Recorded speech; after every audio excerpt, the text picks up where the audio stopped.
like, bro, yeah. that's not my name. So, yeah, bro. So I'm a day trader, an investor, and entrepreneur. Okay. How much money are you making? Oh, can I ask that question? How much are you making a month? Yeah. So or a day, month, or what's going on here? I mean, bro, I've had $100,000 days. I've had $200,000 days. I've had $250,000 days. Stop the cap. Day trade, and I also own multiple businesses. Yeah, that's crazy. Yeah, I day trade. I also own multiple businesses. We definitely want to pick his brain a little more, but can we get a... What's up, little bros? You got Big Bro here.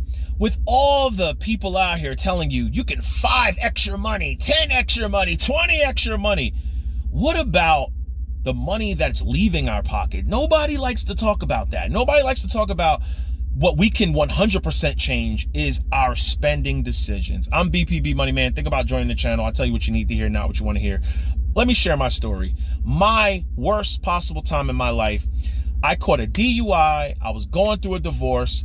I put those 2 lawyers on a credit card because I didn't have any money. But I had a $1,500 a month car payment with an SL 550. Yeah, you know them drop top, beautiful V8s, 5.5 liter.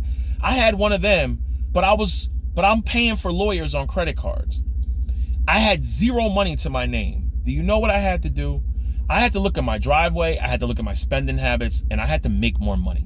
So I start going into the office asking them, can I make more money? Can I get overtime? Luckily for me, there was some overtime and I was able to get overtime.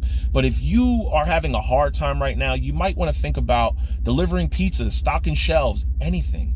It does not matter what people think about you. The first thing I had to realize is these people's opinions do not pay my bills. And if they're not here sweating with me to help me pay this off, their opinions do not matter. That's our first rule. I feel like in the United States is we worry about people's opinions on what they think of us. Once my lease was done with that Mercedes, I got a 2009 Hyundai Accent. I went from an SL 550 to a Hyundai Accent. People will always have something to say. When I was pulling up to work with the Benz, oh, it must be nice, Mr. Money Man. That's why I end up changing my name from VPB Blocker on my channel to VPB Money Man, because back in the day, they would be like, oh, Mr. Money Man, it must be nice. And then when I pulled out with the Hyundai Accent, oh, you going through some finance, oh, you ain't got the money you thought you had. And you know what? It was very humbling. It was a very humbling experience. I kept my head up. I went to work. I got extra hours. I did what I had to do. But I'm going to give you some better options on cars. If you're thinking about keeping extra money in your pocket, because let's be honest, the average car payment on a new car is $729 and the average used car payment is $500 and something. And a lot of times we think millionaires drive these extravagant cars, and I'm gonna show you in a minute, they actually don't. So you're gonna have to ignore what people think about you.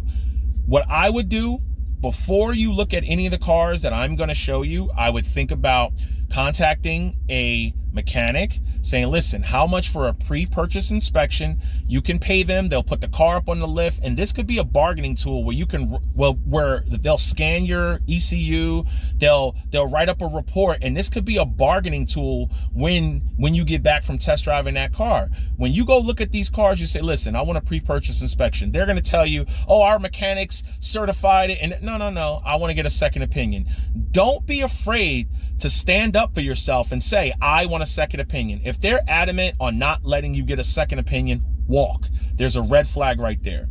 Here's some options of very reliable cars, because a lot of your millionaires, we think they drive these extravagant cars, and look at number one. A Toyota is number one. You got Subaru up on that list. You don't see Mercedes, you don't see Ferrari, you don't see Porsche, you don't see Lamborghini or Rolls Royce or Range Rover. You don't even see my Ram. If you're trying to build wealth, trust me, you do not want a 5.7 liter Hemi pickup truck. You do not want to be driving one of these. You want a small 4-cylinder, 3-cylinder, or whatever cylinder. Here's some better options and some healthier options for your pocket.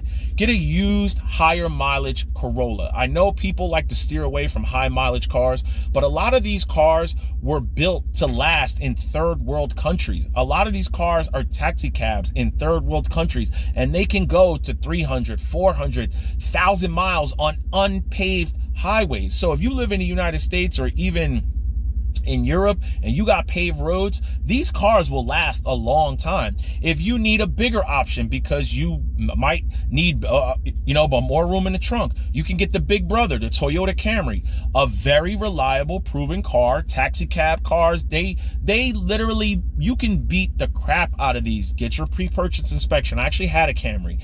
I drove this thing into the ground until it was still going, and then someone rear-ended me and they still gave me $7,000 for the car, and the car had almost 200,000 miles on it, and they hold their value pretty well. If you live in an area in the upper Northeast, or you live in an area where you get a lot of snow, you can get all-wheel drive Impreza. You can go get these cars, they're all-wheel drive. If you live in a snow-ridden or if you do live in like back roads and stuff like that, you don't always need to have a Ford F-150 top-of-the-line Lariat, a Dually, or a Ram. You can get other four-wheel drive options. You can get a bigger brother, a Forester. You can even get a Forester for decent prices, and these are other cars that last a long time. We always are talking about the money that we can grow and we can X and we can take chances, but we never talk about the money that leaves our pockets. What we spend on cars, what we spend on clothes, what we spend on just, the luxuries, eating out. Before you can truly, generally build wealth, I had to take a look at my pockets. Once everything was done and everything was settled, and after I got done, with my suspended license, because I did lose my license for like 3 months. I did lose my license. I paid off all the credit card debt. I was done. I paid my ex-wife. That's a whole nother story. Paid my ex-wife what I had to pay her. I started from scratch and I built it back. So it's never too late. I've been where you've been. Think about it. There's nothing that you're not going through now that somebody else has not gone through, and they've achieved and seen a way out. I'm here to help you with that. Anybody can talk about stocks all day. Anybody can talk about crypto. Anybody can talk about how to 10x your real estate, but not many people talk about paying off debts, keeping your expenses low, living frugal, and not worrying about what people think. When you don't worry about what people think and you're living life for you and your family, you will have a much better life. You will sleep better at night, and you will be more accountable for your actions. No regrets. Get it.